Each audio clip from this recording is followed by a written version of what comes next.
اما هنگاشتین ایک بو رومال کرنا بانگشا حل بجارتن جواتن پارزگاه و جواتانی نرن عراقی ینکو افروکا لسر هر دو گوراپانا بالريفت چن بده خلق اخويا افروکا دو جبو ورگتنا راو بوچون و برنامه کاندید نکتین اجتماعی کردستان بو آینده وان هر دو جوات معماجه بکری ما هر ایک جه برزان قادر حسن عیدو کاندید جماره 3 لسر لیستا 266 شرکت اجتماعی کردستان بو پارلمان عراق و برز ستار طه فتاح وسقو پاريزر کاندید جماره 2 لسر لیستا 77 یا جوات پاريزگاه دو که مهوان کرینه دا کو زیاتر شروع و بدن روشان و کیا بانگش هر بجارتنا برنامه آینده یلی هر دو لیستن ما دیار کرین بو هر ایک جوات پاريزگاه و جواتانی نرن عراق بناو خوب ناو هوا خیرات نو سپاسیا هر دو برزان که خیرات سر چوان جبلی کو پاريزر کاکستار تا واره ورزشی جدا و واره روزنامه وانی جدا شارزا کاباشی های بری کو ام بابتید گلتا بحث بکین ده سیدای قادر ده هر دو خولن پیشیه دا ین جواتانی نرن عراق دا بجن خولن هل بجاتان پیشیه دا لیستا هفت پیمانیا کردستانی چندین یعنی لیست هفت پیمانی و چندین لیست کندی جیک جبال کردان و ده پارلمان عراق دا هبون بوه خوله جیاوازی یا کار بونمونه لیست 266 ده چه بیتن یعنی ده ارکت به جدابنش پیشینو که ده برنامه چه بیتن ده اداء چه بیتن بو 4 سالن بهتن دی پارلمان عراقی سپاس که زکی بگو من یکیتی نشیمانی کردستان هرچ دامزرانده خودش دم هات دامزراندن پنگاو که گرینگ هاویتیه بو ديمقراطي كنا سيستم سياسي الكردستاني وباشي العراقي جي يكم درش ميوي ديمقراطيات بو عراقي و فدراليات ياخد اوتونوميا راسقين بو كردستاني بيشتي 2003 بيشتي روخانا رجيما اجناف چوي كتيب هاوكاري هما هنجيد قال بارتندين سياسيين كردستاني وهروسا العراقي جي بزاف كريا اف سيستما بيتا تشسباندن العراقي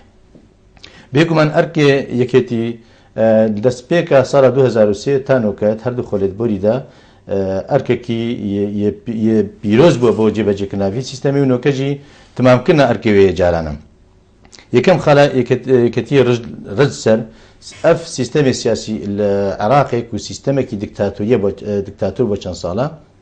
ئەف سیستەما بێتە گۆرین ژبەر و هەموو ملەتی عراقی بشێوەیەکی گشتی و خەڵکی کوردستانی گەلک دەرد و نەهامەت و ئێش و ئازار و نەخۆشی و کوشت و کوشتال سەردەست سێوان ڕژێمی دیکتاتۆرێت یەکن عراقی دیتینە ژبەر هەندێکەتی یا ڕژدا ئەف سیستەمە بێتە گۆرین بۆ سیستەمێکی دیموکراسی و بزاف بێتەکردن زەمینە بێتە خۆشکردن سەرتاسەری عراقی ئەف مەژیێ وەکیت بێژن یێ بۆگەنێ شۆفینیە ڕەگەزپەرست ژناف سەرکردە و بارتين سياسيين عراقي نمينتن اف بجيه دكتاتور خوسبينر العراقي نمينتن وهدي بريك وهين جورا وجور بريكا برلماني بريكا دري خصنا يا سين تايبت بريكا رخراوين جواكي سيفيل بزاف بيتكلن زمينه ستاسري عراقي بيتا خوشكلن اي اف سيستم جاران نمينتن وسيستمكي سياسي ديمقراطي فيدرالي فرحزبي العراقي وفاشي الكردستاني يجي بهذا تشسفاندن يعني رنج بدانا العراقي جهبت مخابني تانوكجي العراقي والبرلمان العراقي ده ونفس الكرد العراقي ده تانوكجي بزاف اتكرن عراقي جارك دي فقرين بو باش فقرين بو افاكرنا دولتك ديكتاتور يخو سابينر وجارك ديجي خلقي ماستر كد بكان تا بحث سيستم ديمقراطي وسيستم حكمراني يكر حتى انه كانت موي دخولا دربازبوي دا سيستم يتوافقك یا توافق ديمقراطي يعني تاتا بريفرنت العراق دا بشكرنا دا سراطاتنا برا كرد و شيعة و سنة دا اف سیستمی هنه بو آینده عراق دی بردوام بیتن سر رای چنده کو پرانیا چافدار سیاسی توی باردانه وی سیستمی شکستن یا خارج دیت ناتا اف سیستم دی بردوام بیتن دیشن گل درواز بن وی خولج دا بیتنا من سیستمی شکستن نخواریه بلکو هندک سرکرده و پارتین سیاسی عربی بزاوت کن اف سیستم شکست نبینتن الولايات كي وكو عراقي كو دهان صالة ديكتاتورية لێ حکمڕانی کردە ئاسانی بەرم دیموکراسیەتی بە بچین ئەو دیموکراسیەتە کوونۆکە وڵاتێت ئەوروپی هەندێک دەوڵاتات ئێتە پەیڕەوکردن ئەو دیموکراسیەتە عراقی دیموکراسیەتەکە نەگونجایە بۆ چونکە باگراوەندی خەڵکی عراقی باگراوەندی ئابووری باگراوەندی سیاسی باگراوەندی ئیجواکی باگراوەندەکە نەهاوشێوان نەوەکی باگراوەندی وان دەوڵەت وڵاتایە تانوکەژی ئەم دیموکراسیەتێ پەسەند ناکەین تاکوونۆکەژی ئەم دیموکراسیەتی وەکو پێویست پیادە ناکەین ئەم بتر دابوونەریت و بۆ چۆنێت ئاینی و نەتەوەیی سەر خەلکێ مەدە سەر کسەکردێ مەدەزانش بەر هەندێک دیموکراسیەت ئەلڤی وڵاتی بێتە پێرەوکردن پێویستە دیموکراسیەتەکە سازایی بێت یە ڕێککەفتن بێت ئەگەر نەیە ڕێککەفتن بتن بۆ نمونەگەر نەیە ڕێککەفتن چجارە سەرۆکی عێراقی یکورد نابتن چجارە وەزارەتێت گرنگ بۆ کوردانە بن هەموو جارە پارتین کەواتە لایەنێت کوردی پێویە وێجارێژێک داخوازە سیاسەتەکە دیموکراسیەتەکە تەوافقی بکات بێگومان ئەرکێمە وەکو یەکێتی نیشتیمانی کوردستان پەرلەمانی عێراقی ئەم بەزاوی بکەین ئەم سیستەمی سیاسی فیدرالی یەفرەیی و دیموکراسیا ڕێککەفتن دیموکراسیا سازایی یان دیموکراسیەتە تەوافق بێت ئەم داکۆکی لێ بکەین ئەف جۆری دیموکراسیەتی لێ بێتە پەیڕەوکردن ئەس دێ پرسیارێکی جەناب دەکەم بەس بەری و بەرسفێ دەی دێ هەندێک پرسیارەش کاکستاری کەم دریشمێ بۆ vê xola hilbijartinan lîsta Yekîtî Niştimanî Kurdistan hilgirtî dibêjtin yan destûr yan konfederaliyet divî durîşmî da bihna gefan jêna hêtin berî tu bersivê de kaksetar bangeşa hilbijartinan bû mavê şeş roj raya berdewam e dîtina te bûçûna te têbîniyên hewa wekû kandît ev bangeşa çawa rêve çîtin serpêçî hatî nekirine heta vêgavê yan jî kar bi şêweke normal derbas dîtin بله دست خوش سید زکی بشک هلبجارتن بری بهنه کرن هندک آماده کاری بو تینا کرن اف آماده کاریات بجنه بانگشه هلبجارتنا بله بری بهم بحثی هلبجارتنا بکن آنکو بانگشه هلبجارتنا بکن دهین کورتیه که دینم میجویا هلبجارتن رنگ بدان گلک گونارن ناف ملت دنیا دب تایبتی یونانیان لیب رنگ که سردمانه و بتر بايخ بهاتيدان دو ولاد بون او جي فرنسا وبريطانيا بون هدي ولات دوروبري يونان ودوروبري بريطانيا وفرنسا وانجي اف السيستم ورقرتو حتى انها برانجي جالك جان جهشتيا همي قرنتين دنيا وزورينيا ولات دنيا هولدان كفي سيستمي بيروب كان ناف ملتي خدا بوي كده بتر خلكي شاد بالبيتابات مافو اركن خو هلبجارتن جوانترین سر و سیمای دیموکراسیت وڵاتین دیموکراتی خاص دا بری اف پروسسا بهتا انجام دان هندک کار بو تینا گرن افکارجی وکما به حجی کری بانگشه هلبجارتنایا و بانگشه هلبجارتنا جی لهم بری خداینی آیا چرک بهنا جبهه کردن و چه آماده کاری بو بهنا کردن و چه ودی بانگشه کا یا سردمانه بیتن و بانگشه کا سرکفتی بیتن شش روز بورین بانگشه هلبجارتنا دا بدیتنا من بانگشه بشوازه که پرکوپیک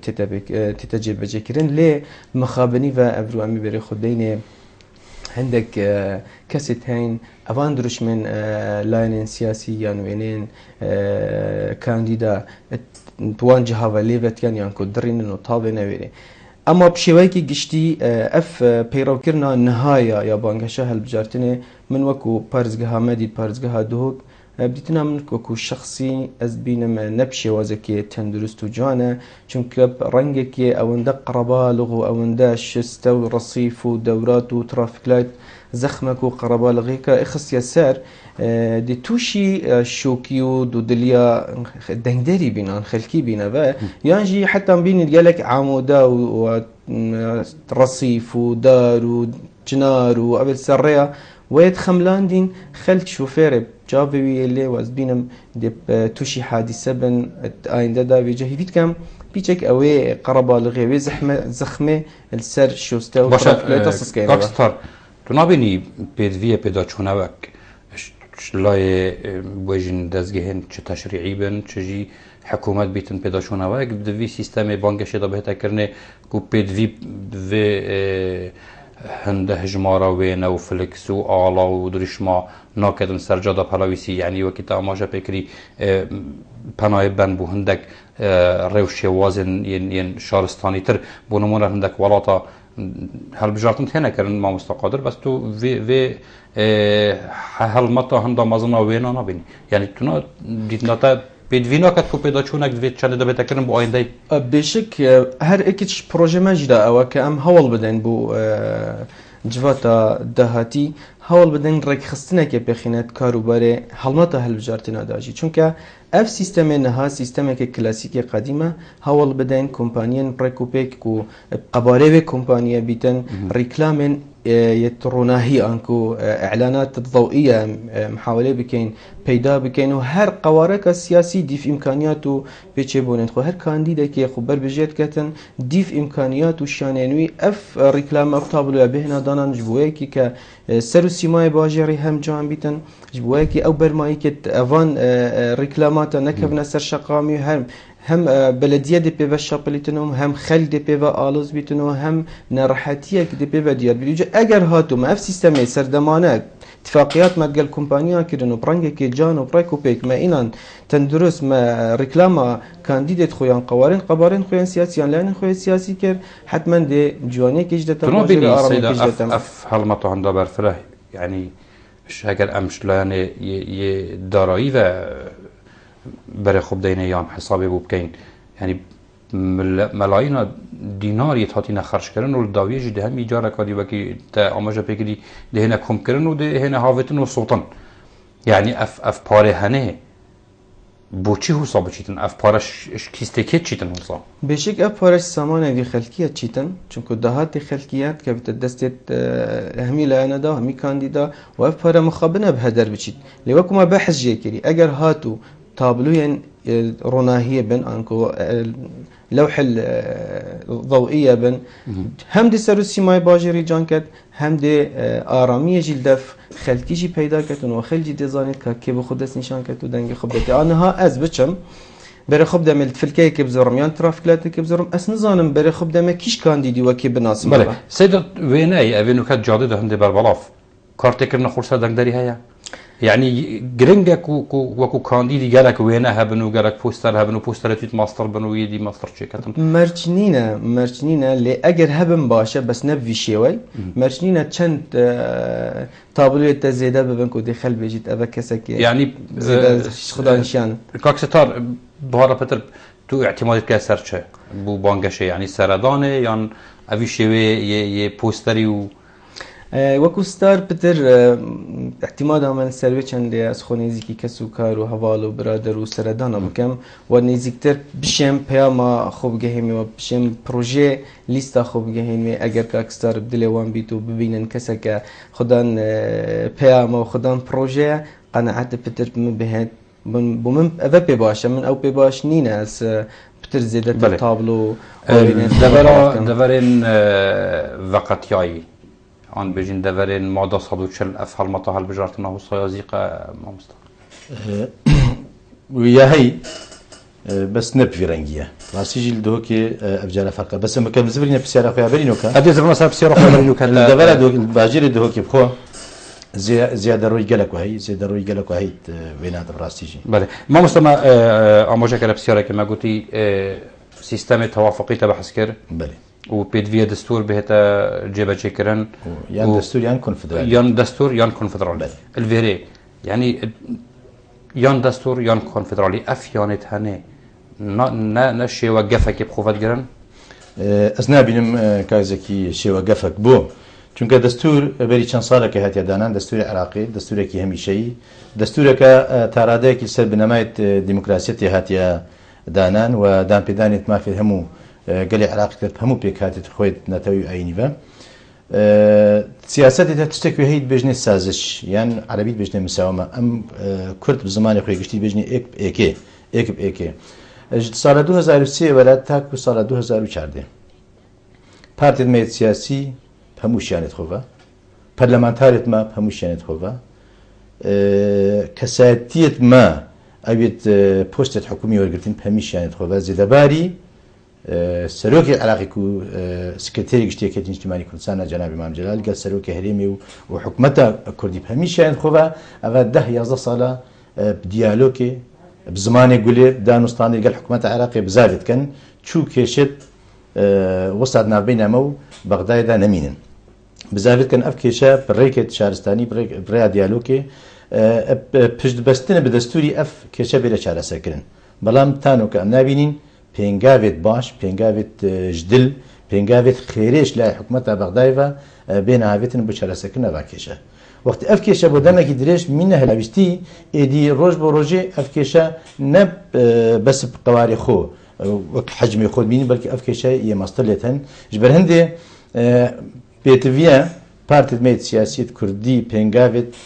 ئەوژی بەرامبەر حکوومەتە عراقی هەندێک پێنگاوێت مەستەر بابێژن چونکە حکوومەتە عراقی وان کێشە چارەسەر ناکەتە بەرامبەری وێ چەندی بزاوێت کردن کێشە دیژی بۆمە پەیدا بکەتن ینی کێشە بێ دماکی کێشە موچێ فەرمانبەرە بڕاستی چوو دنیاینینە چوو دنیاینینە دەولەتێک موچێ فەرمانبەرێت خۆ ڕاگرت یان ببرتن چوو دنیا بە چێنە بەش بەر هەندێک پارتی سیاسی پێتویە پێنگاوێکی باوێن بۆ هەندێک حکوومەتە عراقیژی ئەم لەگەڵوان بدایلۆکێ سازشێ ئێکێ بەرامبەری ئێک و دوو بکەین ئەگەر ئەف کێشەنێنە هەلاویستن ئایا خەڵکی هەروی ڕەنگی ببینێتن ئایا مادە 141 پێنگاو نهاتە هاوێتن بە جێبەجێکردناوێ نۆکە موچێت فەرمانبەرە هات نەبڕین و هێشتا پێنگاوێ دیش دێنە هاوێتن ئەگەر ڕنگ بەدا ناوێ الجەم پارتی سیاسی بینم مافی ئێمە وەکو ملەتێ کورد ئەم بێژین یان ئەف کێشە دێنە چارەسەرکردن و پشت بەستن بدەستوری یانژی پێنگاوەکەی داهابێژین وەکی مەگوتی باشە مامۆستا یانیش ئیشارەتێکی ساڵە 2023 یانژی 2005 حتا vێگاوێ ئەم نەشیانە هەندێک کێشێت هەلاویستی و هژمارەوانش هژمارەت برن دەستان نابورن ئەم نەشیانە چارەسەرکردن بەغدا ما داخوازە فدرالیت یاکری حتا نوکە ئەو فدرالیت بەغدا آن سەر ئاستی عراقی بەرقەرار نەبووە یعنی توی پێتڤی چه میکانیزمێکی دا کنفدرالیت بجهبینی تو دی پێتڤی چەند وەختی بێ حتا کنفدرالیت بجهبینی کنفدرالیت وەکی ئەمزانین کو بنەمای توێشێت فدرالیت جیاوازن دا چه میکانیزم و چه آلیت هەیە چه ڕێک هەنە کو تو بشەی کنفدرالیت بجهبینی سەر ئاستی عراقی وەکی ئەمزانین کو کنفدرالیت بژین گرتنەکە اختیاریت ناوبەینە دوو وڵاتەدا بتر بەێ بەری ئەم بەرسباتە بگردین وەکو میکانیزمامە چییە وەکو یەکێتی نیشتیمانی کوردستان دیارە فدرالیتی بنەمایەت خۆتین کوردم فدرالیتی بنەمایەت خۆتین و دەوڵەتێکی بنەمایەت خۆتین بەری هەرچێکی پێتڤە بزاف بێتەکردن دان پێدانەکە نێودەوڵەتی ئەم بخۆ پەیدا بکەین بەری ئەم پێنگاوێ بابێژین وەز باوەرم وەختی یەکێتی نیشتیمانی کوردستان دروشمێکی وەسا هەلگرتن ئەز باوەرم ئەو دروشمە نە هەروەی نە هەرامەکی نە عەشوایی وەرگرتیە دیارە سەر ئاسێ بلند ڕەنگە پێنگاو هاوێت بن چونکە باش زانین سبە ئەم دەوڵەتی ڕاگەهێنین جارێ دەوڵەتت دەوروبەر نەت ئامادەنە دانوستانە یان ڕفتارێک گەلمە بکەن یان دانپێدانی بکەن و هەتانۆکەژی چوو ئاخفتن نینن کوجباکی نێودەوڵەتی و نەتەوێت ئێگرتی و زلهێزی دنیا دانپێدانی دەوڵەت ئەمە بکەن فدرالیەتێ کول ساڵە 93 پەرلەمانی عێراق کوردستانی بریادا فدرالیەت بۆ هەرێما کوردستانی ینی ئەم شێوەیەکی فدرالی گەل عێراقی بژین بەڵام تانۆکە بەغدا وەکو پێویست دانپێدانە بۆیە فدرالیەتێ نەکیە و باشترین نمونەشک ئەف کێشێت هەلاویستی دابەرە مەواندا ژ بەر هەندێک پێنگاوە باشترش فدرالیەتێ بدیت نامە وەکو یەکێتی نیشتیمانی کوردستان کون فدرالیەتە چونکە دەوڵەت دوێ قۆناغێدا ڕاگەهانە دەوڵەتێ ڕەنگە گەلک کۆسپوتە گەلک بکەمنێت پێشە ڕاگەهانە دەوڵەتێدا کون فدرالیەت بۆ هەندێ یان بڕاستی و درستی ئەم کۆنفدرالیەتی ڕابگەهێنین بەرامبەر حکوومەتە عراقی وەکو ڕنگبەدانێک یانژی حکوومەتە عراقی ناچار بکەین بزاف کەتوان کێشە ئاریشە چارەسەر بکرد وەکی من گوتی سیاسەتێدا پەی بەکایت بێژن سازش وەختی ئەم بێژین کۆنفدرالیەت یان ئەو دەوان کێشە چارەسەرکەن پشت بەستن دەستوری یان ئەندێک کۆنفدرالیەتی ڕاگەین ئەگەر ئامادە بوون وان کێشە چارەسەرکەن دیارە ئەم هەنگی چین سازشی بەرامبەر کۆنفدرالیەتی بکەین بەڵام ئەگەر نه امت آمدنين كاكستر اما بحث فدراليات يكون فدراليات يكرجوات باريزگاه هاجيك وكو يكين اداري نيمچه سر بخود کار خو كان هكر ياسا جمارسه او سال 2009 بكويتة وار جبرجي كرندا جوات باريزگاه او جي دشتن شي سر بخويكش بجنش ناوان دا خو ورگریتن هولری ورگریتن یا نه یعنی هندی کاری بونده کن بله جواتا پارزگه وکو پیناسا جواتا پارزگه او دا صلاتا چاودریه الچارچوفه پارزگه دا کو کاروی کارگریه و پتر رکخستنا کاروبارن مادی و اداریت کهتا و مرجکی کو دجی دستور نافخوی نبیتن هر کار جواتا پارزگه هد کتن طبعا ما بحجی کرد چاودریه سرپرشتیا کار اداریه لب همه هنگید گل وزارت حکومت هرما کردستانه بشک دشیتن کار اداری سر بخویا که خوبینی چونکو اکش دسالات توی او رسم سیاست نافخویا حکومت نافخوی که حکومت محلیه یا پارزگه هه دشیتن سر بخویا که اداری لهر همه هنگید گل وزارت حکومت هرما کردستان شد کار کرد به بیشتر جبهه که ناوی و یاسا هنه و معامله بکش یاسا جماره سه و اگر دلیل چه بو باوری تبدز و اینات یا هندک حواله تبدز و اینات این چون جماره پارزگه دا ده حواله هوا چه بن پلاکی کو جوات پارزگهش بن بال حزبایت در بخن آنش جرفه اخسیری در بخن یا کتیت تبت حزبایت دا دیسان دامود از گیت حکومی کو همین نکه براستی یدبن دا صلاة حزبایتی و ده حولت هوا چه بن هنده چه باشین وی کاره هنه انجام دن بشک افرو ام کرم بهم بر خب دینا پارزگاه دهو کمت بینین نیمچه داد پروریه که پیف دیار نابیتن یعنی همشین بجین داد پروریه کمت پارزگاه دهو دا و گریدانک و شرطنکات ناف جواتا پارزگاه ده هی کو صلاحیت نبون لیف یا سال 2005 و پشتین که هاتی هموار کردن 2009 کار ما وکو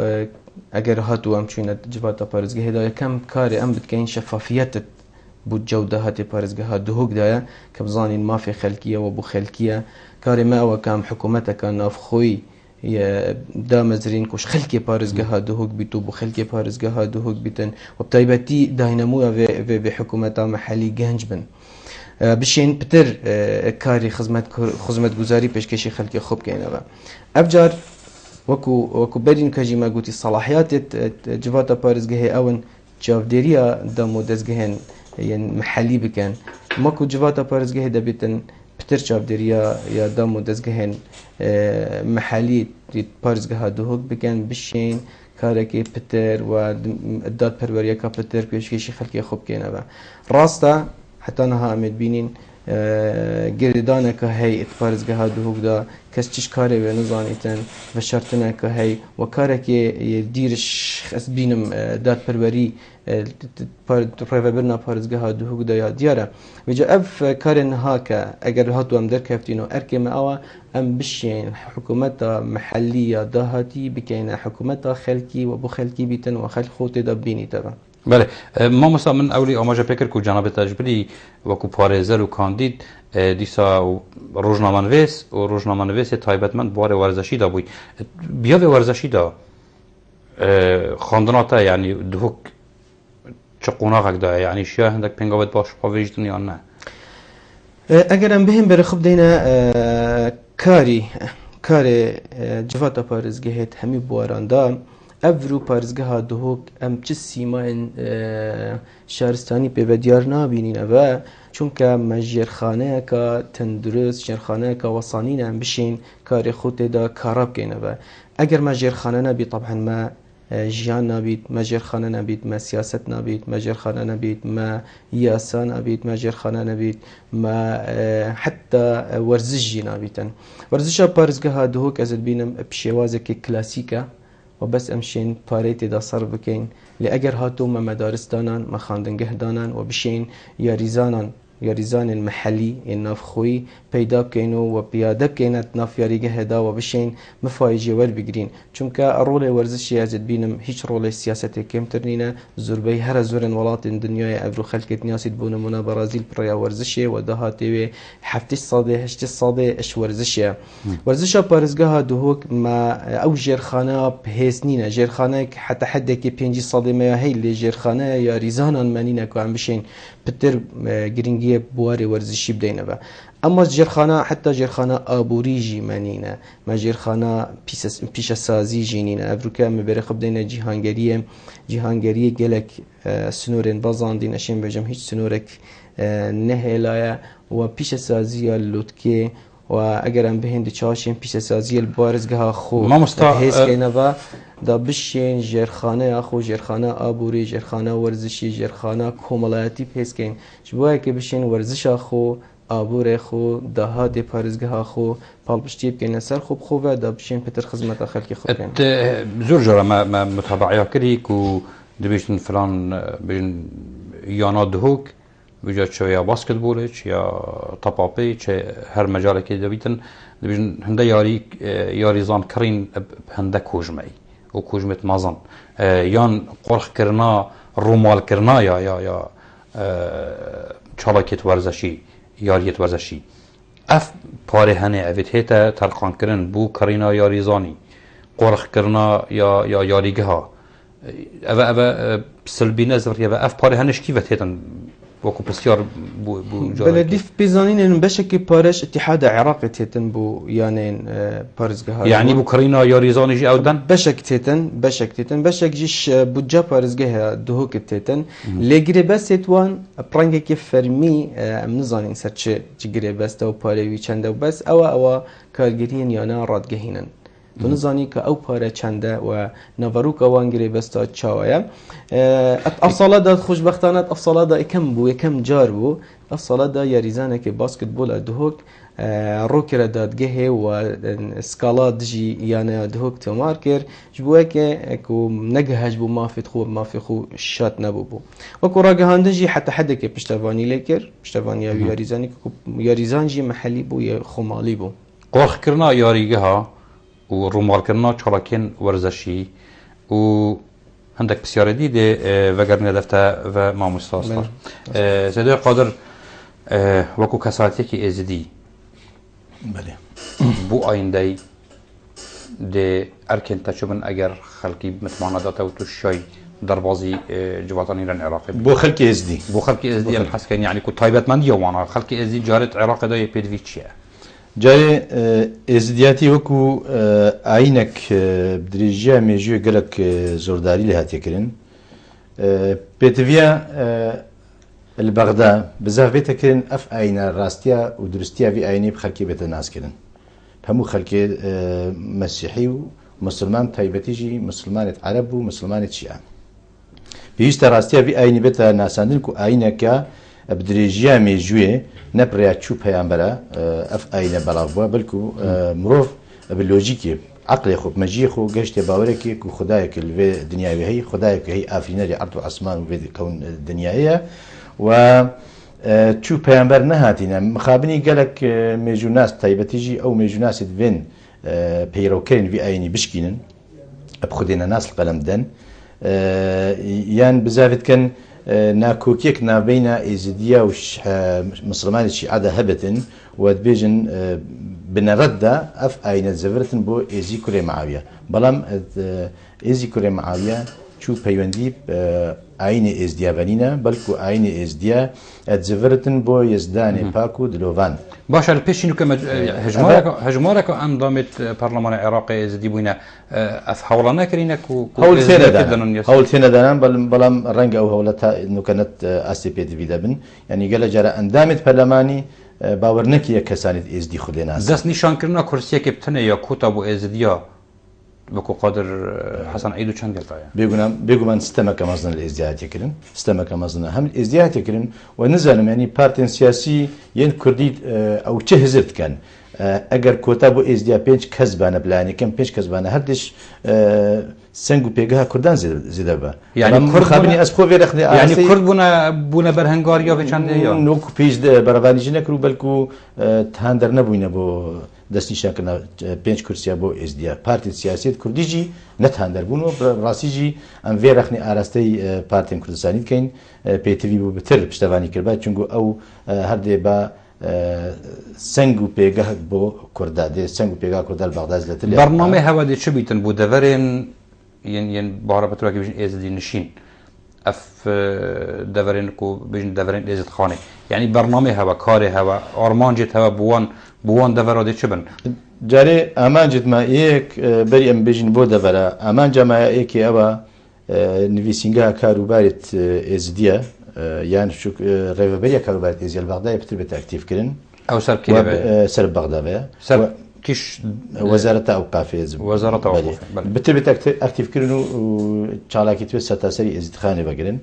وكو برنامج بتدارجتن برلمان العراق ده بو باراستنا يعني أوي مؤسسات أماجة بكري أركيت ويشن أو ديش كتن أجر هات أكتيف كرن أركيت ويجي أول ما قلتي ناساندنا إزديا وإزدياتي دو دابين كرنا موجيكي هيفانا بو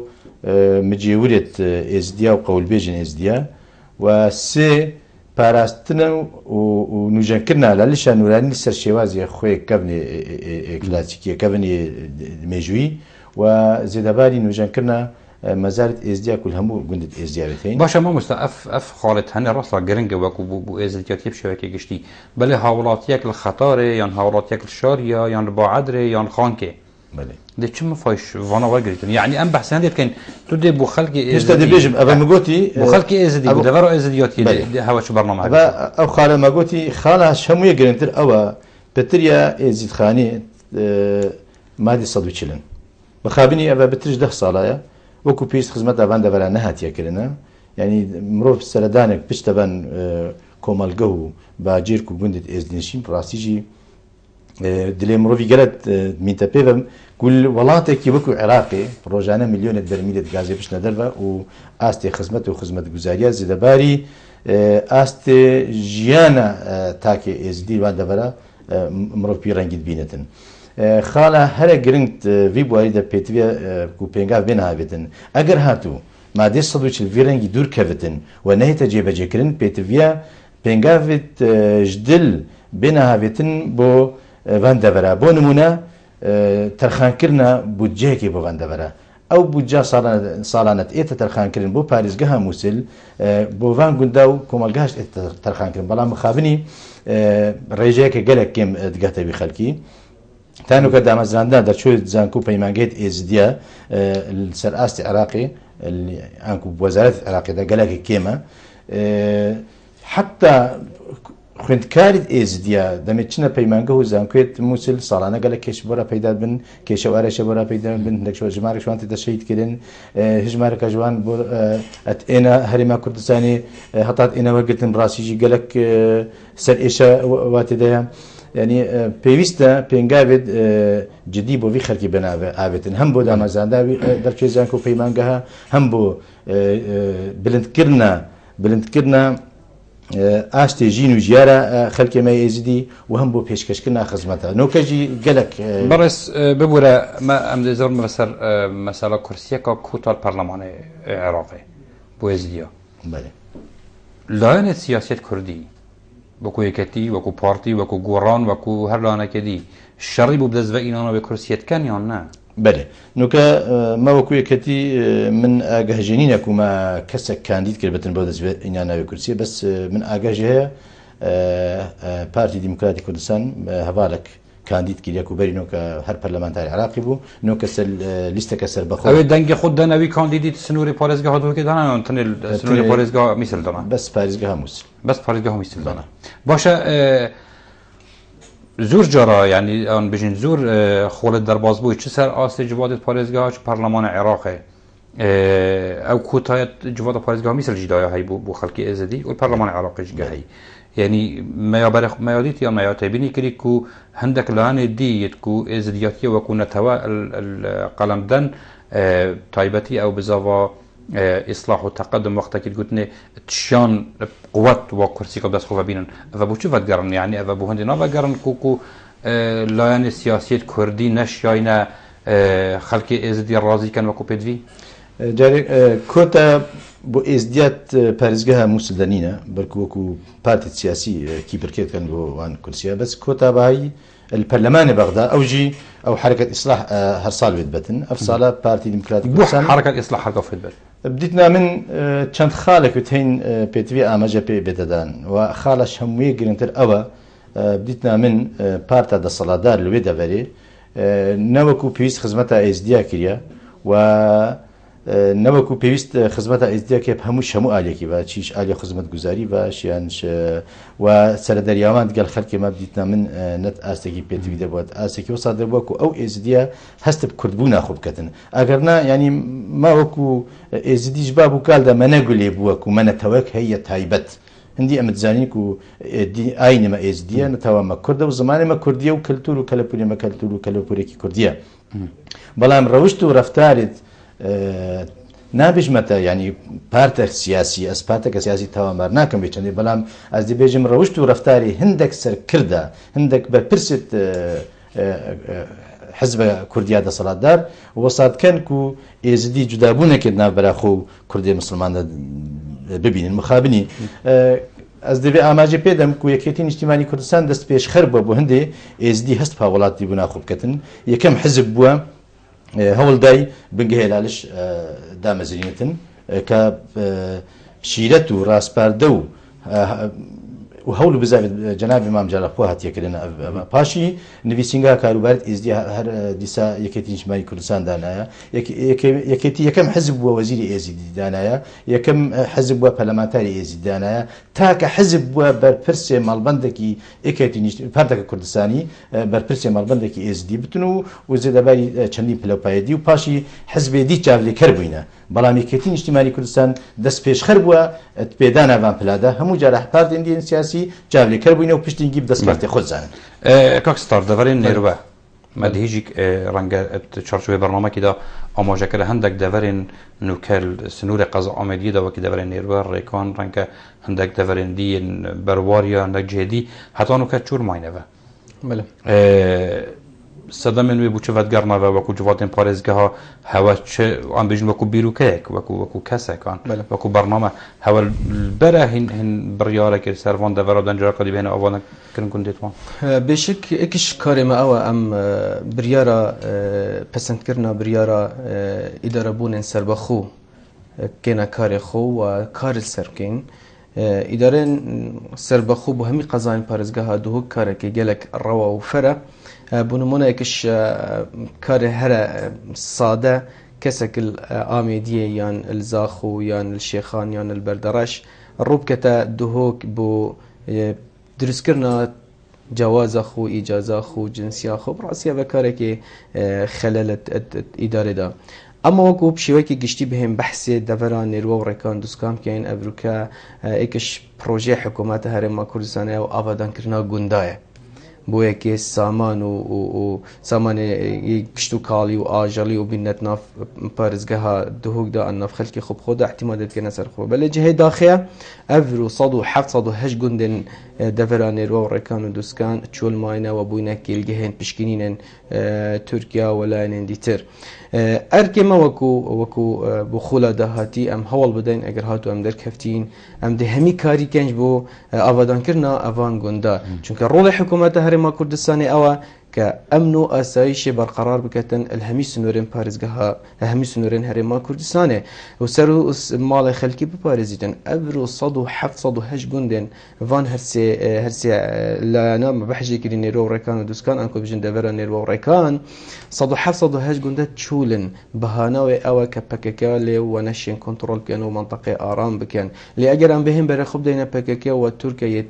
جەرگی ئەنقەرەدا دانوستاندن هاتکەن خۆ ئەف دەڤەرەش قەندیلێ خەتەرتر و ترسناکتر نینە گوندێت وە ئاواکرینەوە خەلکێ لێرە سەر ژیارە خود بەتە سەری هەرگاوە تەقەیەکەم بووم بە بارانکردنە ژی لێ دەوێرە هەبیت حکوومەت هەرێما کوردستانی ڕاستە و خۆیان چێتوی خەلکی قەرەبوت کەتەوەوی خەلکی ئەو جیهێل خراپ بۆژی ئاوادان کەتەوە دێرە وەکو ڕۆڵێمە ئەرکێمە ئەوە ئەم دێ دوو کارە بکەین إما أف جندا بهنا أفاكرن وخلق بجندة خشاد بتبا وإما أف خلق تعويز ببيتن نتعويز أوا كوتو به بارك بدأ بخلقي بلكو تبدهان بروجين خدمة جزاري كومبانيين مازن معملو مصانع بين ويرك وخل بتر استفادهش الويري ببين اگر ام برخبنا خلك منطقه صاله حفتي ونهي 1970 وحفتي هشتي الترحيل كدينا دوا جندادات كدينا قفسه كده وهل شان رخت وافنو لا بشتيجي تشايا وجندت واجي الويري ونشن قصد كنا جندت خونشن دارو بارو جيزو دهات جندت خوجي بخوبين استفاده يجي لبكن سراراي و چنده هرك ظلم ما قالك مازن في خلقي تذكرن دا بشكرنا بارچن زاوية اف خلقي هرت وخاني كا داوت حكومات عراق با وكرين دو مازال كانوا اخو هر چند بو حكومات هر ماكروسين او بروجي خانو بران خلقي استفاده لديت اللي بله تشتكي دي بسر في خلقي تيتن ابرو بارچا عردي الويريا بريا 10 دفتر و 20 دفتر وحتى صدو 20 دفتر چوي ديرترين خالا ابدان كرنا خالا نشتجبونه كبيجن قال بالندا الويرة تنشي بارچا زوي هر چند ساده و بسيط بدكو خدمات گزاري لبن تنشي بحب دفتر ب 10 دفتر بكري گناها في خلقي چيا وكو ستار اگر هاتو درچوم الويرة بم دي بما شركر و بروان كره خلقي دفره ابا بيلاي بر روي كدي ترفا اف خلقي اواري تركيا و ايران بوينه با بس قوسك جمارك او خلقي هاتانو كتبن كامبا بدجين لو شيلود زيورا حتى انها ابت اورين ايراني هاتو ابت فجر يعني بالفجر يعني ابت كم صاله تقريبا قالك شو انا بدو صاله على اساس بو بارچا زاويه دركفتين وبشكي باريجي بو هاتين كنقطه كادي خلق كادي كاكزكي هكا جلا مهمه او اورين تركيا وايران فجر يعني افل صاله تايبتيه بين تركيا صاله نوتو سي فجرينا بقى نوتو سي فجرينا حتى انها قربونا كرينا بتايبتي في تركيا چونك بياما ماجي اوا وكو لسه ما حفت بياما ما اوا داد پروریو بيك فجيان افرامي بره خدينا بارزگاه دهوك حتى رديك داد پروری ام بنا بيني لاجر داد پروری نبيتن بيك فجيان جينا بيتن او كسانن بشتي نوتوسي اوري كردستان اوري درفي ولاتي بون هاتينا نف ولاتي دات هاتينا قربو كرن اويت نوتوسي نوتودو نوتوسي هاتين كس هاتي قربو كرن اگرم به برخب دني دات پروريا كمالاتي گلك كيما برخب دني سنتر پارزگاه دوك شقامك تيتا چيكرن شقامك نه تا چيكرن دات پروريت ما بين قضايا بقضايا نينا دات پروري ما بين ناحيه بو ناحيه نينا دات پروري گند بو گندي نينا اركما وكو لسه حفت ام دي هاول دين دات پروری الپارزگاه دوك چسبينينو دو پات كينا و كام دي شين دات پروری پیراو كين الفي پارزگاه دا چونك گلک کنفرانس تینا کرن گلک رنشنه تینا کرن هاول دن دوك ببيتا باجر بيك وجيانه اگر هاتو دات پروری نبيتن دي شي جانكا جانو اسوده بيسر بشكنا بياما ما داد پروریه و اگه داد پروری نبیتن جیان جینا بیت دیاره وقت مازی در باز بو استودیو اماجد کداوید که کم گلک وقت نمایه برایس قادر الحسن عیدو پیاماتا یاد ماهیه بو ماوی خولک که بو دنگ درین تا و بو خلک کو روی قصد صندوق دنگ نانید کن پیاما من بو همو دنگ در باجیر دهو که اوا دنگ خو بو وجدان بدنا کاندیدا بوجدان دنا بارتين سياسي چونك دنگه مافته دنگه وجدانه دنگه آینده في ملتيه دنگه خو لسر بنماي عشيرتي ندا لسر بنماي مروف كاني ندا لسر بنماي آين و آينزا ندا محمود ازدي كسك ازدي بو دمي چند سالك همو بادينان هجند و گياني كرداتيت ناخي هر كسك دا هر كردكي دا چند تماوي چند سالك دا وحكومة عراقي همو سركردت عراقي ببرسة حزبها بعث بني خاني خدا جيب ترسيانو هجاندن دا خوازا ما أبا دمي دنگي خدت نسل بنماي آيني بت يعني عشيرتي بت يعني مرموفقاني اكستار پیاما جانبت یادم هایی بو دنگ داری؟ بله دنگ افروكا امانتك جالك بيروزل دف مهمية هيفيت كم وي امانتي بدرست اداب كين وبشين اك رنگيا پارزگاه خوب كين هم رنگيا پارزگاه خو رنگت وي جان بكين و آلو گور بكين دا پتر بشين خدمتا خلقي خوب كين و پتر بشين خدمتا پارزگاه خوب بكين و جوانيا پارزگاه خو جوانتر لبكين و آراميا پارزگاه خو آرامتر لبكين و دنگ خو دنگ خو گهین وی جیوی آسی کو بشین خدمت خو بکن هیوی دارم چ خلک خو کسان شایسته و هجی دنگ خوب دنوی دا بشین ببنه شرکر و پارێزەرن داخازی و خاست و مافێنۆن لا دماهيجي هي دارين كو امجي شابين برأي في برنامج هندك راو بوشونن هر اججه برز قادر حسن عيد وكانديد جمهورية سيل سرليس 266 شوية كدين اجتماعي كردستان بو برلمان العراقي وبرز وباريزر ستار طه فتح كانديد جمهورية دو جه ليستا هفته وهفته يا جواد باريزگاه دو كي بو هوين برز بدينا برشاف كرن وشروع كرن حتى دي دركه دي هر شادو كامران